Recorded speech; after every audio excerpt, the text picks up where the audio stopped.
Hati-hati, tadi saya jelaskan di awal Bu ya. Awas, maaf, bahwa ikhlas bertauhid itu puncak yang paling tinggi dalam keikhlasan. Karena ini puncaknya, maka ini yang paling menentukan. Ketika seseorang tidak ikhlas bertauhid, maka ini berpengaruh kepada turunan yang lainnya. Ibu rajin sholat, tapi mengerjakan syirik misalnya, hal yang tidak disukai oleh Allah, maka apa resikonya? Buka Quran surah keempat An-Nisa ayat 48. Quran surah ke-4 An-Nisa, contohnya ayat ke-48. Paling kiri di pertengahan. Innallaha la yaghfiru ay yushraka bihi wa yaghfiru ma duna dzalika liman yasha. Masya Allah. Ada orang pernah mabuk, ada orang pernah mencuri, dia tobat, diampuni. Atau ada orang pernah sholat, amal ibadahnya banyak, ada kesalahan-kesalahan ditimbang di akhirat, maka amal solehnya bisa menutup amal salahnya. Misal, maaf sekali ibu ya, walaupun mungkin ibu tidak seperti ini, di luar tempat ini. Ya, di sini mungkin beda ya. Lihat sini. Ada orang yang selepas taklim mencela orang lain. Tuh ya, taklim kita yang paling hebat, paling bagus. Iya, di sana belum tentu ahli surga ya. Bisa. Begitu kalimat itu disampaikan, maka pahala taklim ibu dipindahkan kepada orang tadi. Di akhirat ditukar nanti. Tu'khadhu hadza min hasanati wa hadza min hasanati. Pahalanya ditutupkan kepada dosanya. Ya, baik ya? Jadi yang mencela, yang gibah, yang macam-macam ditutup dengan kebaikan-kebaikannya. Tapi kalau syirik yang satu ini, misal, ini orang sholat, puasa, zakat, banyak sedekah. Berbuat yang tadi nggak pernah mencela, tidak pernah korupsi, tidak pernah mencuri, cuman syirik misalnya, syirik. Maka cukuplah satu dosa itu untuk menggugurkan semua amalannya. Ibu haji misalnya, sekali dalam setahun nggak akan bisa mengganti dosa syirik. Selesai.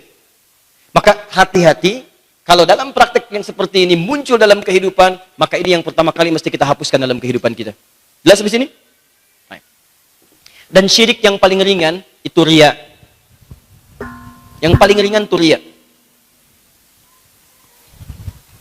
Kalau syirik yang paling besar kita sudah paham. Yang paling ringan ini yang jarang sekali kelihatan, riya. Riya itu saat dikerjakan, awas ya. Yang dimaksud riya ini riya dalam pengertian pembahasan syariat, bukan nama yang lain ya. Kan ada riya NS, riya ini macam-macam, itu bukan yang itu ya. Ini dalam pembahasan syariat. Buka Quran surah kedua Al-Baqarah ayat 264, paling kiri sebelah bawah. Quran surah 2 ayat 264.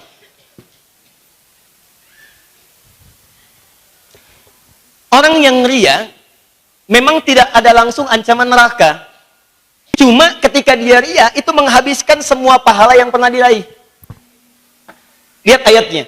Ya ayyuhalladzina amanu, hai orang-orang yang sudah merasa punya iman, la tubtilu shadaqatikum bil manni wal adza.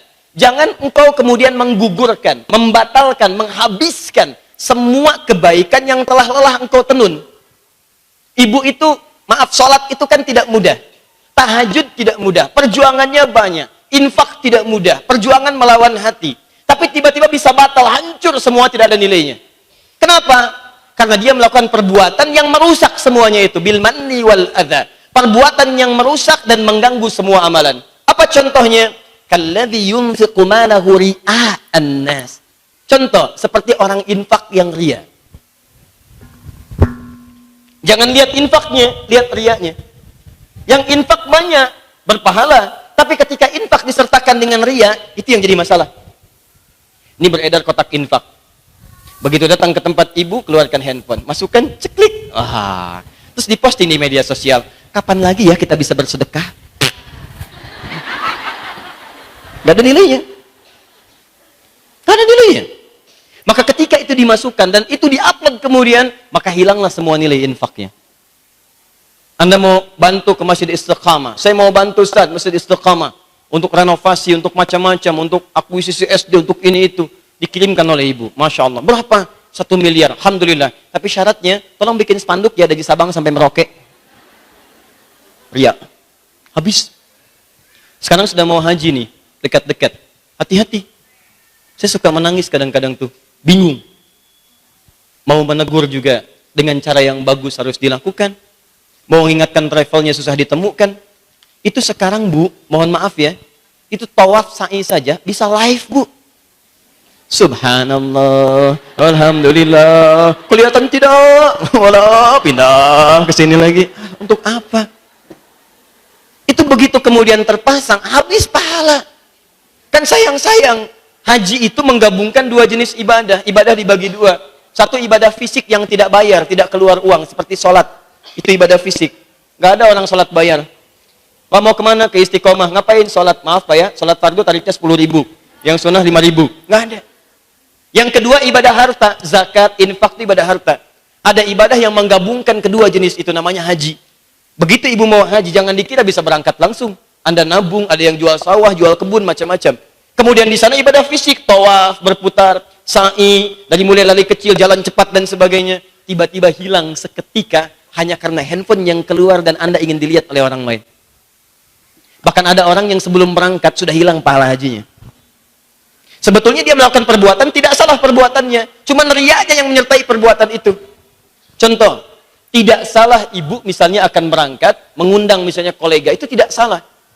Ada tuntunannya, minta doa, minta kalau ada salah dimaafkan, tapi jangan sisipkan kalimat-kalimat ria di dalamnya. Bapak dan Ibu sekalian, insya Allah minggu depan kami akan berangkat menunaikan ibadah haji. Dan saya mohon maaf kalau selama ini banyak kekurangan dan dosa yang saya lakukan pada Bapak Ibu sekalian. Supaya lancar ibadah saya, mohon maafkan kami. Dan tolong doakan supaya kami hajinya lancar, diterima oleh Allah. Ini haji pertama kami Bapak Ibu sekalian. Mungkin juga yang pertama kali di komplek ini ya, Pak RT belum haji, Pak RW, dan ibu-ibu sekalian. Saya akan bermohon kepada Allah saat wukuf yang mustajab. Semoga Bapak Ibu pun bisa haji kemudian hari. Habis. Gak ada nilainya.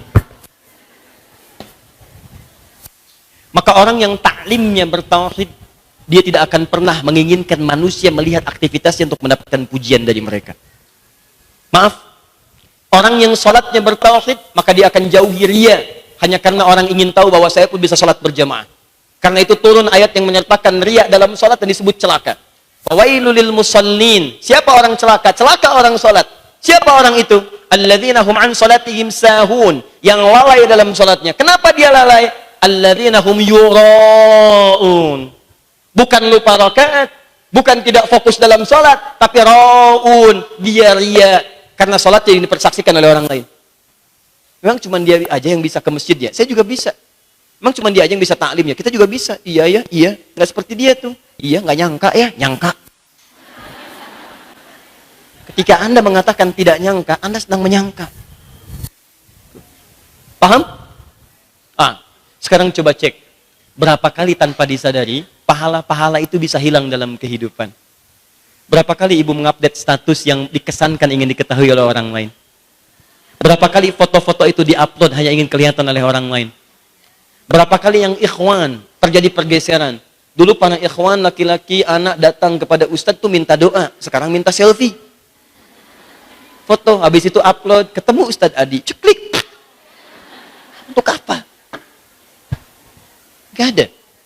Karena sekarang medianya mendukung. Sekarang ada macam-macam. Ini baik, kita berdakwah, ditayangkan, dilihat untuk diketahui isinya. Tapi Ustadz juga sama, jangan dikira Ustadz itu tidak mendapatkan rintangan ini, tidak mudah. Hati-hati, Ustadz juga mungkin. Ya, Ustadz itu bukan tidak punya masalah Bu ya. Masalahnya bisa lebih banyak daripada ibu. Itu masalah ibu, dipikirin juga sama Ustadz. Kertas pertanyaan, itu kan masalah. Ya. Ini poinnya. Paham sampai sini? Satu. Sudah. Jadi mulai hari ini, tinggalkan segala hal yang bisa melahirkan potensi kemusyrikan dalam kehidupan. Minta hanya kepada Allah. Kalau ibu punya kebutuhan, sudah tinggalkan yang lain. Paranormal, itu tidak normal. Makanya para di atas normal. Ya. Awas tinggalkan. Sekarang kan pakaiannya dimirip-miripin tuh. Ya, kiai pakai jubah, dia pakai jubah. Ya, kiai pakai sorban, dia pakai sorban. Ntar besok kiai pakai helm, dia pakai helm juga tuh. Ya. Ini hati-hati. Yang seperti itu tinggalkan. Konsultasi macam-macam jauhi. Dukun macam-macam segala. Sekarang nama-namanya keren-keren. Jauhkan. Itu syirik. Minta ada keperluan, ada apa-apa, langsung. Quran surah ke-17. Ayat 111. Kalau mau baca dari ayat 110-nya boleh. Kalau mau langsung silahkan. Qulidullah. Tuh, yang pertama kali disebut Allah. Kalau Anda punya masalah, Anda punya persoalan, qulidullah. Minta sama Allah. Sebut. Ya Allah minta. Awir Rahman, atau sebut namanya ya Rahman.